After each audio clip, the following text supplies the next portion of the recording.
अच्छा फिर मैं चलता हूँ। कहाँ जा रहा है? काम पर। इतनी दूर है फैक्ट्री। तूने तो एक मैसेज करके बुला लेना होता, दूसरे पे वापस भेज देना होता। इतना तो किराया लग जाता है उधर से आते आते। हम दिन में 2 दफ़ा हाजिरी का ऑर्डर हो, आना तो पड़ेगा ना, कि मुझे तो वही सब करना है जो तू चाहती है। सुबह को तुझे यासिन से पैसे लेने हैं, शाम को नहीं लेने। होती रहे इसमें जितनी भी परेड होनी है मेरी। सॉरी। हाँ, सॉरी कहने से सब ठीक हो जाता है ना। अब कभी भी कुछ भी ठीक हो सकता है। हाँ, अगर तू चाहे तब ना। तू चाहती नहीं है, तू जान छुड़वाना चाहती है बस। मैं जान छुड़वाना चाहती हूँ या तू? कौन छोड़कर चले जाना चाहता है मुझे? कौन भाग जाना चाहता है? कौन कहता है कि उसका कोई नहीं यहाँ? कुछ भी नहीं। मैं भी नहीं। बस 10 लाख लेकर डंकी वीजा पर कुछ भी करके जाना है, चाहे कहीं से भी आए वो 10 लाख, भले मुझे बेच कर ही आए। बकवास। By the way, I must say, Pakiza is a brave girl, भाई। ये ब्रेव होना भी हम औरतों को बुज़दिल बना देता है।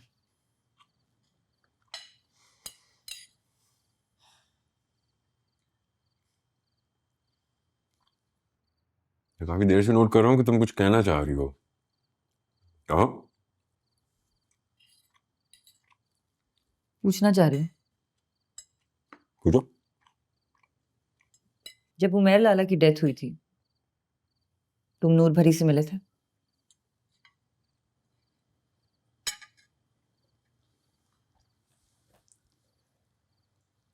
नहीं। क्यों? हमारे गांव में ऐसा माहौल नहीं है। मगर तब तो वो तुम्हारी भाभी थी, तुम उससे मिल सकते थे।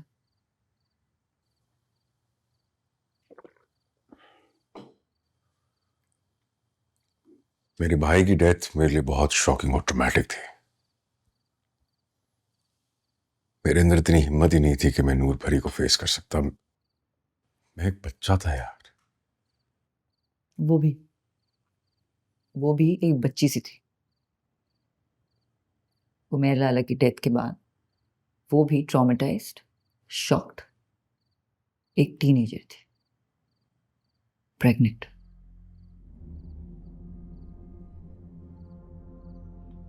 अगर लैपटॉप ऑन ना हुआ तो? कचरे में फेंक दूंगा। तो फिर क्या करेगा? नया लेगा? ये तो सेकेंड हैंड की भी औकात नहीं है। तो ये सब सोचकर चीजें पटखनी चाहिए ना। सोचने समझने वाले को ऐसा गुस्सा आता है? ऐसा गुस्सा तो मुझे से बेदिमाग को ही आएगा ना। अच्छा, दुआ मांग कर ऑन कर। हाँ, दुआ मांग के, दिल से। दिल से? हाँ, दिल से, पूरे दिल से। आंखें बंद कर और दिल से दुआ मांग और फिर ऑन कर। मेरे पास तो आधा दिल भी नहीं है। जितना भी आधा थोड़ा बहुत दिल है, उसी से मांग ले।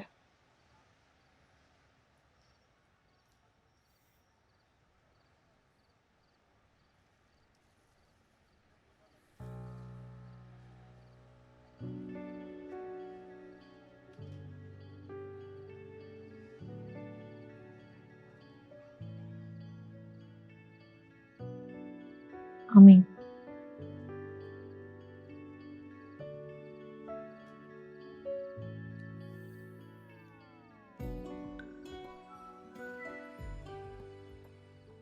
देखा, ऑन हो गया है। हो गई है दुआ कबूल। पता नहीं हुई है कि नहीं हुई। हो गई है, ऑन हो गया है लैपटॉप। मैंने तो ये दुआ मांगी ही नहीं।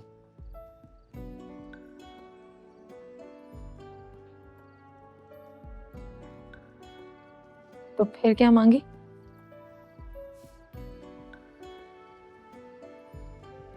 जब पूरी होगी तो बता दूंगा।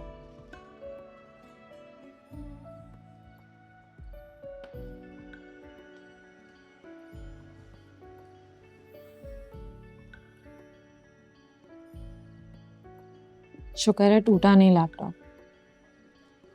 हाँ, तुम तो अब 10 लाख रुपए भी नहीं ले रही कि हम नया ले लें। तेरे 10 लाख का चांस मार दिया ना मैंने। हाँ, मार तो दिया।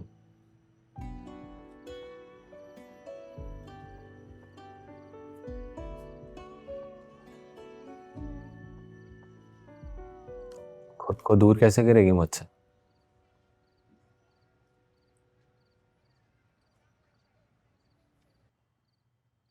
मुझे इस बात के बारे में इनफैक्ट किसी को भी नहीं पता था कि नूर भरी प्रेग्नेंट थी।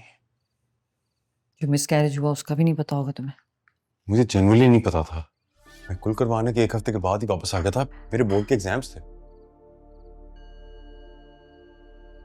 समन, आई अंडरस्टैंड कि सारी ट्रेजेडी के अंदर सबसे ज्यादा नुकसान नूर भरी का हुआ है।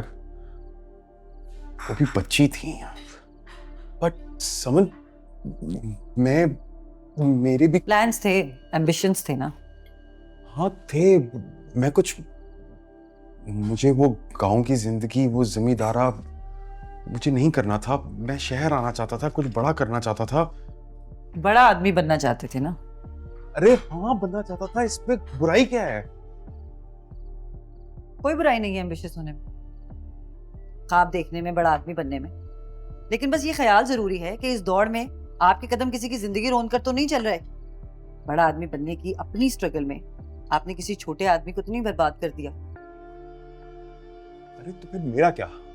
मेरे कोई जज्बात नहीं थे। मैं पहले ही बता चुका हूँ कि मुझे धोखे से झूठ बोलकर गांव बुलाया गया था और जबरदस्ती मेरी मर्जी के बगैर मेरा निकाह करवाया गया था।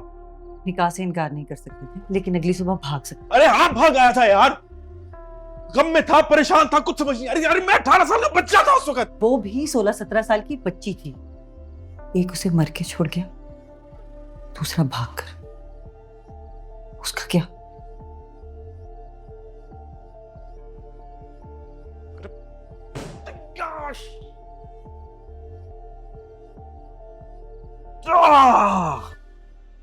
अच्छा तो मैं दूर करना चाहती हूँ तुझे। हाँ, चाहती तो उस कमीने यासीन से 10 लाख क्यों मांगती? तेरे लिए, तेरे लिए मांगे थे फराज, क्योंकि तू तो सब कुछ छोड़कर भाग रहा था। तभी पैसे लेने पर फौरन मान गया था। तेरे लिए माना था क्योंकि तू मेरे साथ कोई ताल्लुक नहीं रखना चाहती थी, छोड़कर आ गई थी मुझे। तेरे लिए मान गया था पैसे लेने के लिए। मेरे लिए? मैं याद भी हूं तुझको फराज।